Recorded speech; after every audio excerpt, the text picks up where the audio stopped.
Assalamualaikum warahmatullahi wabarakatuh dan selamat malam Celebes People. Senang sekali saya Rafika Mustaqim Mawarda kembali menjumpai Anda dalam program Obrolan Karebosi. Seperti biasa selama 60 menit ke depan kami akan menemani Anda, tentu saja akan menghadirkan sejumlah narasumber yang berkompeten di bidangnya masing-masing dan akan membahas topik yang lagi hangat diperbincangkan. Dan untuk tema kita pada malam hari ini terkait Benteng Somba Opu, Riwayat Mukini. Celebes People, Benteng Somba Opu merupakan salah satu situs sejarah dan merupakan benteng kerajaan Kabupaten Goa. Nah, Celebes People, Benteng Somba Opu ini, di kawasan Benteng Somba Opu terdapat beberapa cagar budaya yang merupakan ataupun berbentuk rumah-rumah adat baik di Provinsi Sulawesi Selatan maupun Provinsi Sulawesi Barat. Nah, dalam perjalanannya beberapa rumah adat di Benteng Somba Opu ini mengalami kerusakan yang cukup parah. Nah, seperti apa kemudian melihat Benteng Somba Opu ini? Lalu seperti apa peran semua pihak untuk melestarikan dari situs sejarah ini? Di studio kami telah menghadirkan Ibu Nurwati SEMSI selaku Kepala UPT Taman Budaya Benteng Somba Opu Disbudpar Sulawesi Selatan dan juga Dr. Syamsur Rijal MPD CHE selaku pengamat pariwisata. Saya langsung saja ingin menyapa Ibu Nurwati. Assalamualaikum Ibu Nurwati. Waalaikumsalam warahmatullahi wabarakatuh. Saya panggilnya Ibu siapa ini Ibu? Ibu Wati. Baik Ibu Wati, kabar sehat Ibu Wati ya? Alhamdulillah. Cerah sekali malam ini Bu. Alhamdulillah. Saya juga ingin menyapa narasumber saya yang kedua, ada Bapak Dr. Syamsur Rijal MPD CHE selaku pengamat pariwisata. Assalamualaikum Pak Rijal. Waalaikumsalam warahmatullahi wabarakatuh. Selamat malam pemirsa. Panggilannya Pak Rijal aja. Saya dengan Rijal, betul. Baik. Pak Rijal luar biasa. Terima kasih sudah hadir di Obrolan Karebosi. Terima kasih Bu Wati ya. Baik, saya terlebih dahulu ke Ibu Wati. Bu Wati, ini kan di Benteng Somba Opu saat ini beberapa rumah adatnya mengalami kerusakan Ibu ya.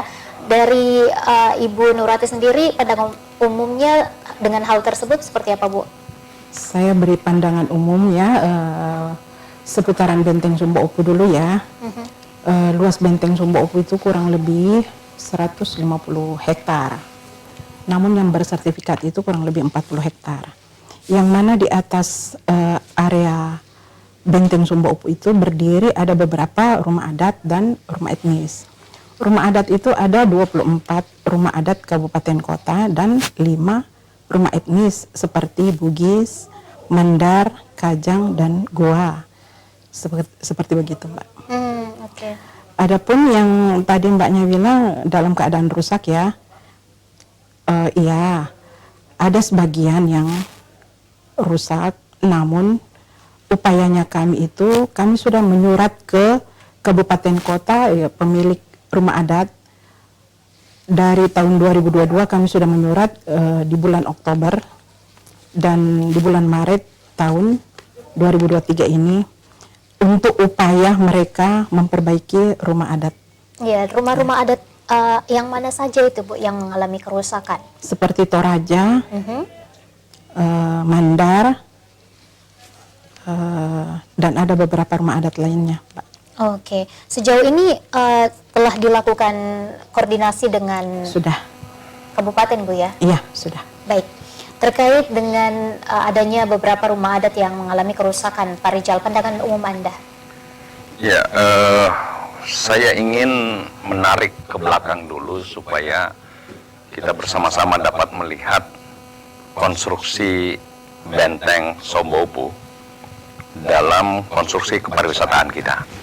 Jadi perlu kita jelaskan dan menginformasikan bahwa Sulawesi Selatan sebagai bagian integral dari pengembangan kepariwisataan nasional merupakan salah satu destinasi yang menarik. Ini kata kunci yang pertama. Yang kedua, kalau kita berbicara pariwisata, sesungguhnya kekuatannya berada pada produk. Dan produknya itu salah satunya adalah sejarah dan budaya. Jadi alam, sejarah, dan budaya. Ya, dalam beberapa literatur orang masukkan juga sebagai buatan manusia man-made.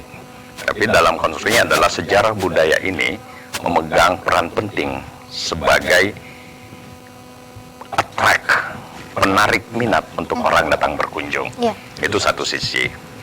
Yang kedua, kita kenal bahwa bangsa yang besar, bangsa yang hebat itu adalah bangsa yang memahami akar budayanya, tentu saja dengan sejarah perkembangan kesejarahannya.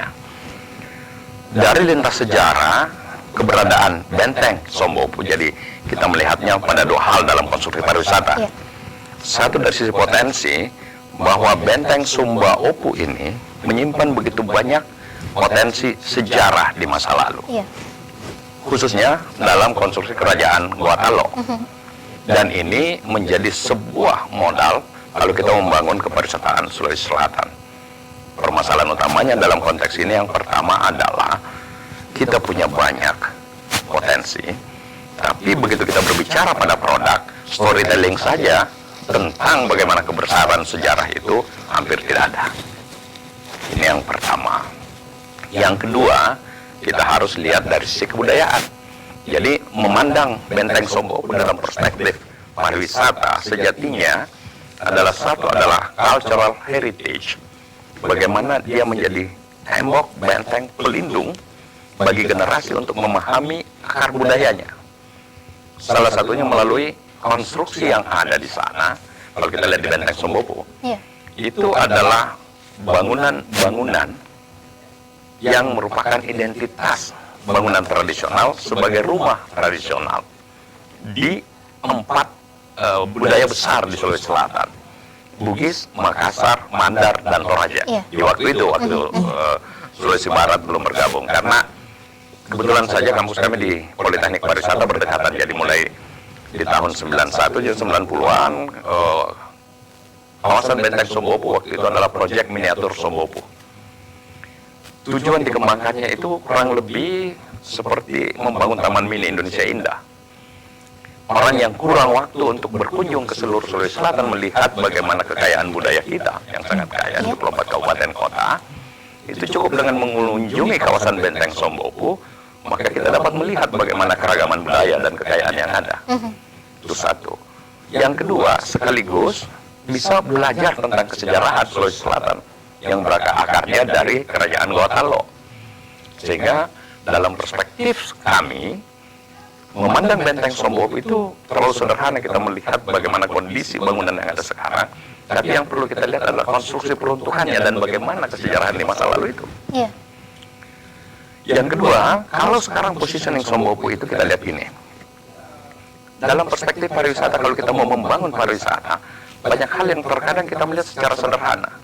Contoh kasus kalau kita lihat Makassar ini sebagai kota yang sangat kaya akan potensi budaya, termasuk literasinya ya. Hanya sedikit bagian dari bangsa Indonesia ini yang memiliki, katakanlah kita punya lontara.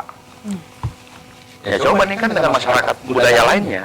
Tetapi itu kita bisa lihat di mana? Kita masuk ke benteng Sombo Opu yang kita lihat bangunan atau kebudayaan. Ya. Nah ini ke depan saya kira Ibu Kepala UPTD Benteng Sombo Opu ini rekonstruksi atau revitalisasi kawasan benteng ini perlu kita lihat dalam konstruksi yang lebih luas. Kawasan tersebut diperuntukkan untuk apa? Sebagai fasilitas publik atau sebagai trigger ekonomi melalui pengenalan budaya dan sejarah Sulawesi Selatan yang akhirnya dapat berimpact kepada ekonomi masyarakat. Itu yang jauh lebih penting. Karena misalnya sekarang kita tidak bisa lupa bahwa dalam tanda kutip, kalau kita tidak rencanakan, kita hanya berinvestasi sambil menunggu waktu kapan kita renovasi lagi. Seperti kondisi benteng yang ada sekarang yang kita kenal, yang kita sesuai dengan topik malam ini, riwayat Mukini. Ya kan? Artinya, apakah itu yang akan kita tuju lagi? Kita berinvestasi puluhan miliar, kemudian sambil menunggu sekian tahun untuk kita reinvest lagi. Dan kita tidak mendapatkan apa-apa, termasuk impact terhadap pemahaman budaya dan kecintaan masyarakat Sulawesi Selatan yang akan menumbuhkan kesiapan diri sebagai host, sebagai tamu yang siap menerima wisatawan. Coba kita cek. Ya. Kalau sekarang, katakanlah kita dengan melihat rumah adat, apresiasi terhadap bangunan itu tidak ada nilai edukasinya, setidaknya sekarang. Ya, katakanlah kalau kita masuk ke rumah Toraja, apakah ada informasi yang cukup bahwa bagaimana bentuk atap, pewarnaan, simbol, dan lain-lain yang ada di sana kita bisa lihat? Tidak ada selain kita, kelihatannya seperti ini. Kita datang melihat rumah adat Bulukumba dengan kajang, seperti ini. Kita tidak tahu timpalanya seperti apa, tangganya seperti apa itu tugas sapana, dan seterusnya. Padahal itu adalah kekuatan pada saat kita menjual sebagai produk pariwisata.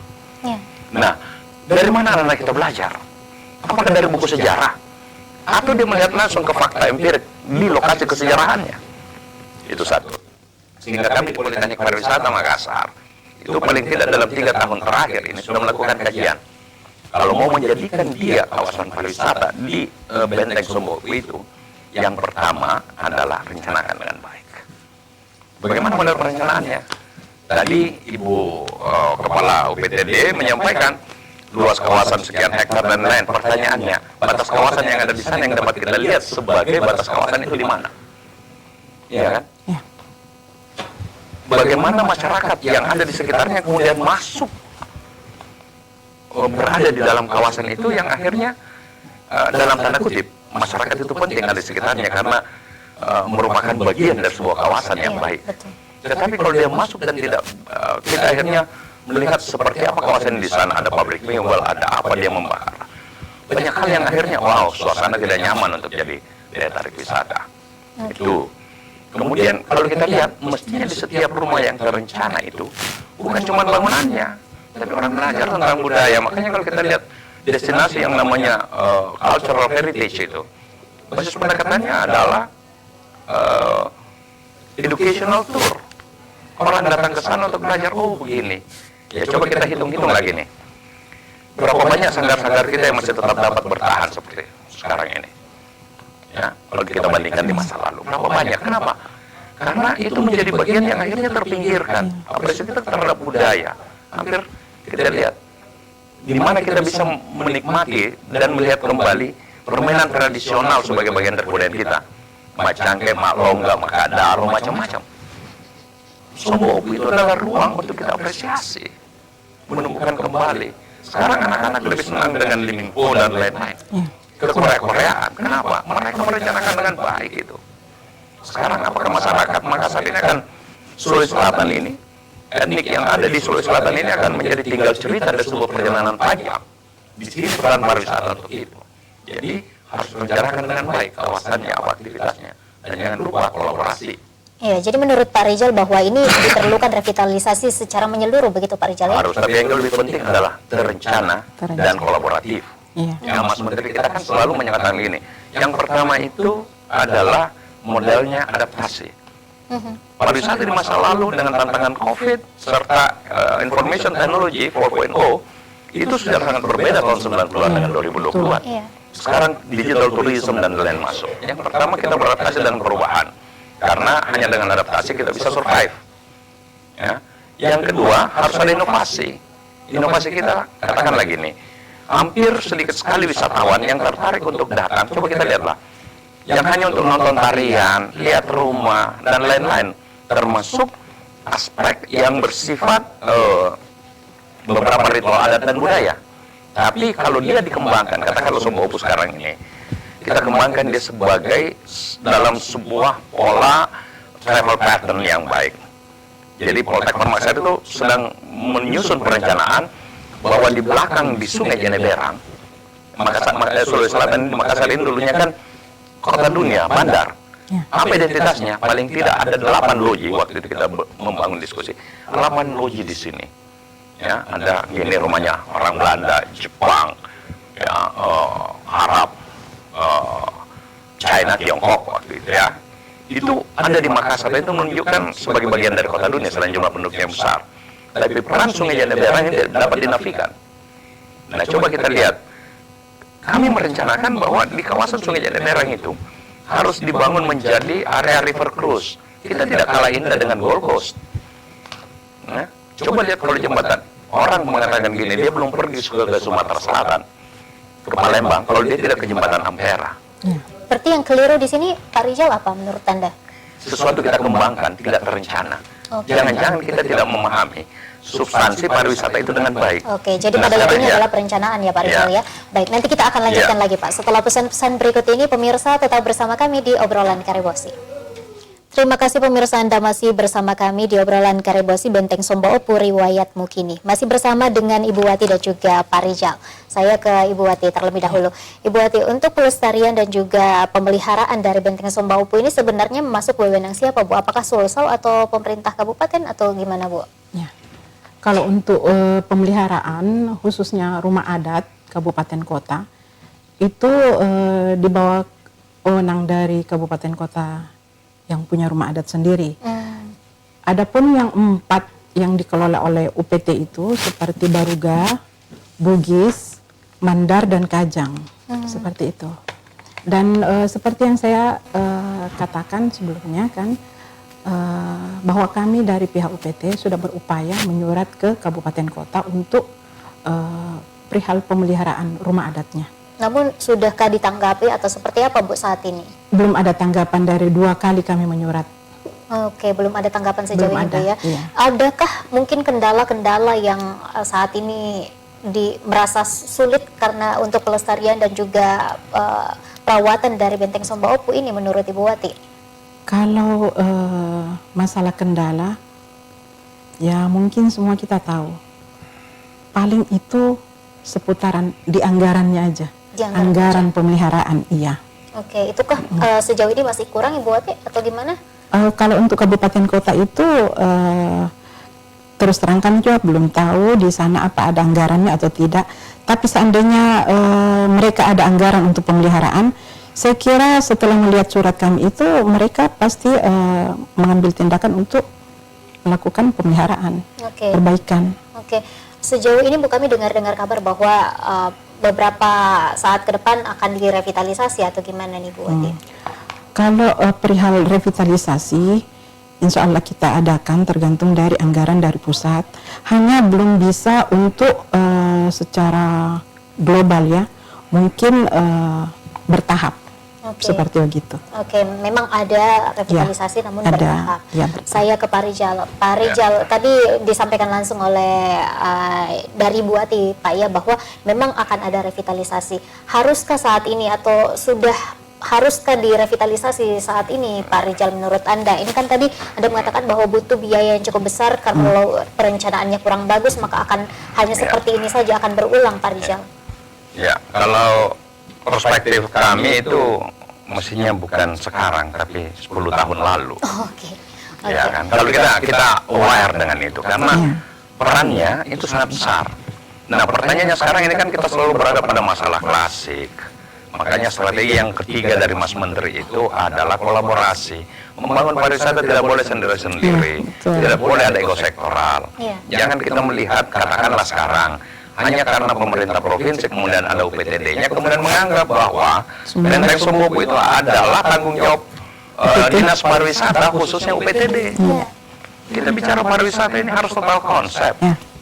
Ya, kalau kita tidak bisa move on ke sana, jangan mimpi pariwisata. Kita akan bercerita terus saja riwayatmu dulu, harapanmu kini, bagaimana ke depan itu aja. Nah, sehingga yang perlu kita lakukan katakanlah begini, Buati ini. Politeknik Pariwisata sebagai salah satu perguruan tinggi negeri di bawah Kementerian Pariwisata dan Ekonomi Kreatif itu berada di kawasan yang berdekatan dengan Benteng Somba Opu. Bahkan ada wilayah tanah kampus kami yang belum kami bangun juga itu beririsan langsung dengan itu. Satu. Kalau kita mau merubah paradigma ini, mari kita kelola Benteng Somba Opu secara lebih profesional sebagai destinasi pariwisata. Bagaimana caranya? Di sana ada 2.300 mahasiswa. Di sana ada 100 lebih pegawai dan dosen yang berdedikasi untuk membantu mengembangkan itu. Caranya sederhana. Apakah betul kita melihat ini hanya karena bagian kewilayahan? Ini masalah klasik. Belum lagi kita bicara ini masuk Kabupaten Goa, ini masuk Makassar, ini Takalar. Energi kita habis di sana. Anggaran kita habis dan setiap tahun secara periodik kita cuma akan berpikir renovasi. Kalau kita kelola secara profesional, ya, menjadi ruang yang baik bagi mahasiswa generasi kita termasuk dari perguruan tinggi lain, Unhas, UNM dan yang lain. Ayo kita sama-sama, ya, kita bangun itu, kita jadikan kawasan kita kelola dengan baik karena expertnya ada di sana. Sehingga kalau dikelola profesional pasti kasusnya tidak seperti sekarang ini yang dialami Ibu Wati. Kita mengharapkan APBN yang kalau kita lihat fokusnya terlalu kecil akhirnya tidak menjadi prioritas, apalagi super prioritas. Tapi kalau kita kelola dengan baik, oke, ayo dong, kita perbaiki, kita kelola dengan baik, maka itu akan memberikan pendapatan asli daerah, Sulawesi Selatan, memberikan manfaat ekonomis bagi masyarakat sekitar dan keseluruhan, ya, karena pasti ada UMKM hidup, Ya, ada aktivitas, sanggar-sanggar mulai hidup. Kita melihat PPPP Kalimakas secara reguler, ada pentasnya di sana. Kita melihat Fashion Week setiap saat akan ada di sana. Tapi harus profesional. Ya, dan Politeknik Pariwisata sekali lagi siap untuk menjadi bagian terdepan untuk itu. Ya, jadi Ibu Wati, masyarakat Sulawesi Selatan, Politeknik Pariwisata dibentuk, didirikan oleh Kementerian Pariwisata untuk memberikan kontribusi yang besar bagi pengembangan pariwisata di Sulawesi Selatan. Bukan hanya Benteng Sombopu. Jadi kita juga berharap bahwa 24 pemerintah kabupaten kota, ayo dong kita lihat. Ya. Karena dengan terbangunnya Benteng Sombopu, coba bayangkan, orang akan tahu, oh rumah adat Sopeng seperti ini, oh Sopeng itu ada di sini ya. Jeneponto begini ya. Selayar, dan seterusnya, semua orang mengenal. Dengan mulai mengenal itu, ingat, branding ini akan terbangun dan akhirnya secara kumulatif orang berpikir, oke, Sulawesi Selatan adalah destinasi wisata sejarah dan budaya di Sulawesi Selatan dan Indonesia. Sekarang orang cuma berbicara apa? Tanah Toraja dalam konteks budaya ya, kesejarahan. Yang kedua, Bulukumba dengan kajangnya. Mungkin masuk Kalampuang, Sinjai. Yang lain orang tidak melihat, padahal kita apa? Coba kalau kita bandingkan, kita main ke Jogja, Bali, dan lain-lain. Kita, gastronomi kita, kuliner kita itu sangat banyak, kaya kalau kita melihat itu saja. Sekarang kita melihat orang mau bikin, pandang-pandang kue itu daya tariknya luar biasa dalam produk saja. Kita tidak melihat itu sebuah potensi, tidak ada akar pembelajaran akhirnya. Jangan salahkan kalau anak-anak yang ke depan lebih senang dengan dorayaki, dengan crepes daripada kue dadar, ya, daripada serabi dan lain-lain. Ya, jadi kalau kita peduli pada bangsa ini, peduli pada kebudayaan kita, mari kita bangun Sombopu, mari kita membangun entitas memiliki Sombopu, sehingga budaya tetap ada, dan karena budaya ada di sana, sejarah ada di sana, maka orang akan datang berkunjung. Oke, jadi pada intinya Pak Rijal bahwa untuk membangun pariwisata ini tidak boleh ada ego sektoral karena dibangun oleh semua pihak begitu ya. Baik, saya kembali ke Ibu Wati. Ibu Wati, apakah untuk pembangunan ataupun pemeliharaan dari Benteng Sombopu ini anggarannya tadi kan disampaikan bahwa memang kita kekurangan anggaran untuk itu Ibu ya. Apakah sudah dibahas di Pemprov atau seperti apa Bu sejauh ini? Kalau untuk pemeliharaan khususnya area Benteng Sombopu, kami sudah hampir setiap tahun kami ada pemeliharaan. Seperti untuk tahun 2023 ini kan ada pemeliharaan toilet. Itu kan yang paling penting ya, terutama di area tempat wisata. Jadi pemeliharaan toilet itu ada di Baruga dan ada di ada dua rumah adat, rumah etnis. Selain itu ada perbaikan pagar di sekitar benteng itu Baruga, dan ada pemeliharaan listrik seperti begitu Mbak untuk tahun ini, dan itu sekarang ini sementara berjalan. Oke, untuk revitalisasinya Bu, apakah sudah dibahas juga anggarannya sejauh ini? Sampai dengan tahun ini belum Mbak. Oke, belum ya. Tapi untuk sebuah revitalisasi adalah sebuah keniscayaan akan dilakukan begitu Bu ya? Iya. Iya. Boleh mungkin bocoran sedikit ke masyarakat desainnya seperti apa nantinya untuk revitalisasi nantinya ini Bu dari Benteng Sombopu? Kalau umpama adakan revitalisasi terutama di rumah-rumah adat ya, seperti yang disampaikan tadi oleh Pak Rijal, saya sangat senang seperti yang diungkapkan oleh Pak Rijal. Seperti dalam satu rumah adat itu, contoh ya Pak, seperti yang tadi Bapak bilang, satu rumah adat itu paling tidak ada pakaian adat dari rumah adat yang menggambarkan adat pada kabupaten itu.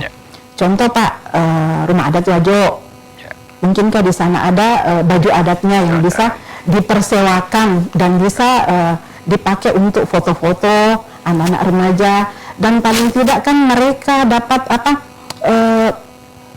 tahu tentang adat atau budaya yang ada di Wajo, makanan khas di sana seperti itu, kesenian yang ada dari kabupaten tersebut, seperti itu Mbak. Harapannya kami. Oke. Pak Rijal, tadi kan disampaikan bahwa harapannya adalah seperti ini ketika mungkin akan direvitalisasi. Kalau dari Pak Rijal sendiri selaku pengamat pariwisata, kira-kira apalagi Pak yang harus direvitalisasi dari Benteng Sumba Opu ini? Ya, kita berharap begini. Sekali lagi saya katakan, melihat pariwisata itu tidak bisa pada skop-skop kecil. Kita bicara Benteng Sumba Opu, ini harusnya kita lihat pada konteks kawasan. Sehingga kalau mau direvitalisasi, dikembangkan, bukan pada area rumah adat saja.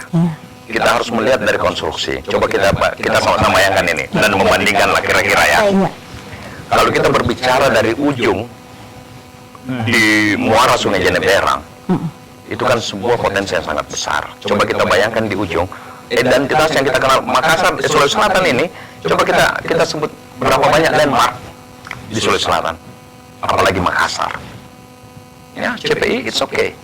Ya, tapi berikutnya apa? Hampir tidak ada yang akhirnya orang lihat ingat beras, ingat kosmos, ingat ini, ingat Sulawesi Selatan. Itu praktis tidak ada. Coba bayangkan di luar ada namanya monumen layar putih. Kita ini orang kenal bahwa Pulau Tulung itu adalah Sulawesi Selatan. Orang mengatakan nenek moyang kita seorang pelaut. Kan seperti itu. Ya. Kenapa bukan sebuah bangunan besar di sana, katakanlah patung besar dari seorang Amanagapa sebagai seorang pahlawan tokoh kita yang dikenal, bahkan banyak konsep-konsep yang digunakan oleh International Maritime Organization. Seorang orang tahu bahwa kalau di Parepare orang katakan sudah di sini tempat lahirnya Habibie.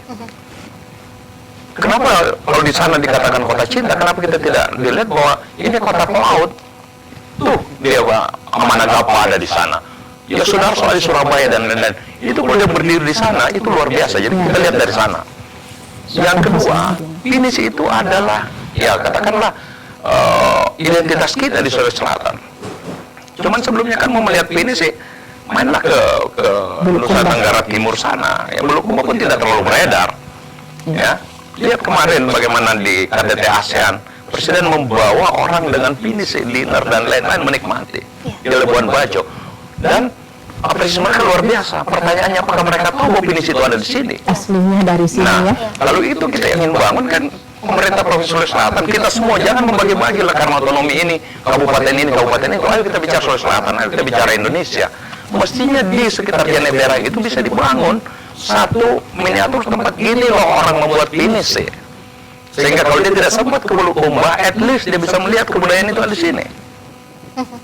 Masuk ke belakang sampai ke dekat Sungai Jeneberang, mestinya di sana ada beberapa loji. Kalau dulu ada Belanda di sini, kita bangun bangunan-bangunan yang mungkin seperti windmill, sehingga orang datang bisa berfoto. Jadi ikon internasional, kita tidak bisa lepas dari sana. Ya, ada bangunan Jepang, ada bangunan apa yang merupakan lintas kesejarahan. Jembatannya kita perbaiki, sehingga malam-malam pun dengan lampu LED bisa menyorot aktivitas di sungai. Bisa tetap ada kapal pesir, orang rapat di atas kapal, orang dinner di atas kapal. Jalan ke belakang nyambung dari Sungai Jeneberang yang lewat jembatan Barombong ke kiri yang tembus juga dekat kampus Poltek Makassar. Akhirnya orang bisa singgah di sana, menikmati bagaimana makan minum di atas sekitar sungai dan beraktivitas. Sampai di sana bisa bersepeda masuk ke sekitar Benteng Sumba Opu. Dan itu akan cukup berpengaruh dengan potensi wisata. Coba kita bayangkan saja. Orang datang ke sana melihat apa rumah adat, come on. Tapi kalau kita, ayo datang ke sana, kita bisa menikmati wisata sungai, kita bisa menikmati wisata yang lain, kita bisa kulineran.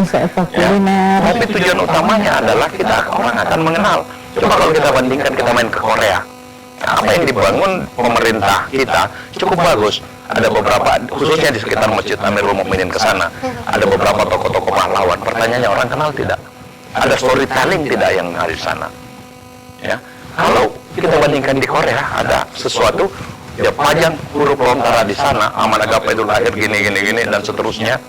Itu akan keren, jadi orang akan ada dan Dan itu masalahnya gini, kita terkadang masuk ke paradigma lama. Museum menjadi frisi budaya yang ada di lihat masa lalu. Itu kita kemas sebagai tempat menyimpan benda-benda tua saja. Coba kita lihat, bandingkan dengan museumnya orang, ya. Dengan berbagai hal itu sangat modern dan kekinian. Ya. Beberapa aktivitas di sana dalam tanda kutip mungkin bagus, ya, tetapi sangat tidak baik. Orang bermain dengan jembatan, gantung dari pohon ke pohon. Come on, ini kawasan heritage loh. Ini kawasan cagar budaya loh. Ya, jangan ada kondisi vandalisme yang ada di sana. Ya kan, karena bahkan setiap tanaman pun yang ada di sana mestinya memiliki nilai kesejarahan. Pohon mangga ini sampai segede ini umurnya berapa ratus tahun. Tiba-tiba kita datang memangkas, kemudian pasang kali seling, kita jalan di sana. Terus gimana kita? Iya kan? Kita lihat bagaimana kondisi benteng. Yang hampir tersisa tinggal pernah ada benteng.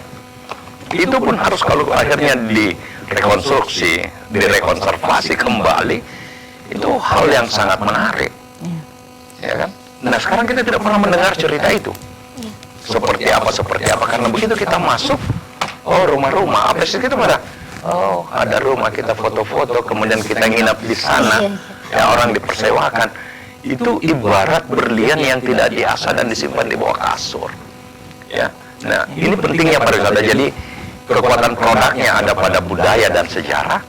Tanggung jawab pariwisata adalah mengemas, ya, menjadi sebuah nilai jualan yang dapat memproteksi kebudayaan dan lain-lain. Kan enak. Sekarang kalau kita ada di Makassar sebagai ibu kota Sulawesi Selatan, ya, kita mau menikmati tarian, misalnya kalau kita ke Bali mau menikmati tari barong dan lain-lain, gampang ya. Dari Kecak dan lain-lain. Kita ke Makassar, katanya Makassar ada PPP Karimaka, ya, ada tari Pakarena, ada apa, di mana kita bisa lihat? Masa saya harus mengatakan, oke, come on, tolong menikah dulu supaya saya bisa menikmati tarian itu? Seperti apalah kita ini? Baik, luar biasa. Pembahasan kita semakin menarik, tapi kita harus rehat sejenak. Setelah pesan-pesan berikut ini, pemirsa tetap bersama kami di Obrolan Karebosi.